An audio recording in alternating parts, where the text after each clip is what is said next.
السلام علیکم ورحمۃ اللہ وبرکاتہ۔ بسم اللہ والصلاۃ والسلام علی رسول اللہ۔ سوال پوچھا گیا ہے کہ بچے کو گھٹی دینا یہ درست عمل ہے؟ تو یہ عمل جو ہے یہ رسول اللہ صلی اللہ علیہ وسلم سے ثابت ہے۔ اس کا مطلب یہ ہوتا ہے کہ جب بچہ پیدا ہو اس کو کوئی میٹھی چیز دینا، اس کے تالو کے ساتھ لگانا جس کا کچھ حصہ اس کے پیٹ میں چلا جائے، اسے تحنیک کہتے ہیں۔ تو یہ عمل رسول اللہ صلی اللہ علیہ وسلم سے ثابت ہے۔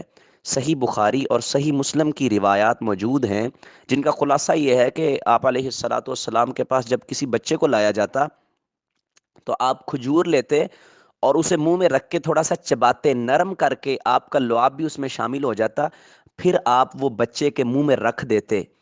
تو یہ عمل رسول اللہ صلی اللہ علیہ وسلم اس بچے سے کے ساتھ کرتے جو بچہ پیدا ہوتا۔ تو یہ عمل کرنا چاہیے، اور اس سے جو شگون لیا جاتا ہے کہ بچے کے مزاج میں، اس کے اخلاق میں جو ہے مٹھاس پیدا ہوگی، تو یہ انشاءاللہ اثرات اس کے مرتب ہوتے ہیں۔ اگر کوئی نیک انسان ہو تو یہ نیک انسان سے عمل کروانا چاہیے۔ اگر کوئی مرد نہیں ہے نیک تو کوئی عورت کر لے، یہ اس طرح دونوں طرح جائز ہے، کوئی عورت دے دے کوئی مرد دے دے تو یہ درست عمل ہے۔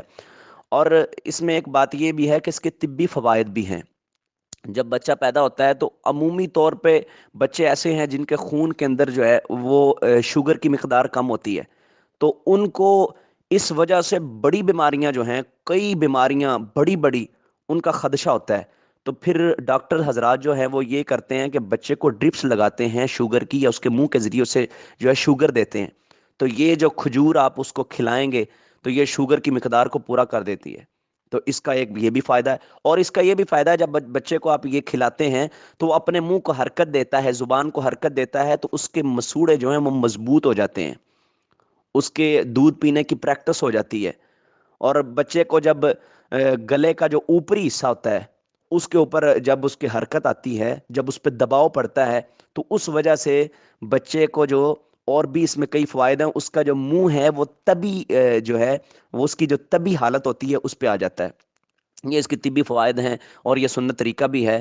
تو اس میں میٹھی چیز کوئی بھی دی جا سکتی ہے، آپ کھجور دے دیں، وہ نہیں ہے تو شہد لے لیں، اگر وہ نہیں ہے تو پھر کوئی بھی میٹھی چیز ہو اس کے متبادل تو وہ بچے کو دی جا سکتی ہے۔ یہ سنت طریقہ ہے اور رسول اللہ صلی اللہ علیہ وسلم نے یہ کیا ہے۔ واللہ تعالی اعلم بالصواب۔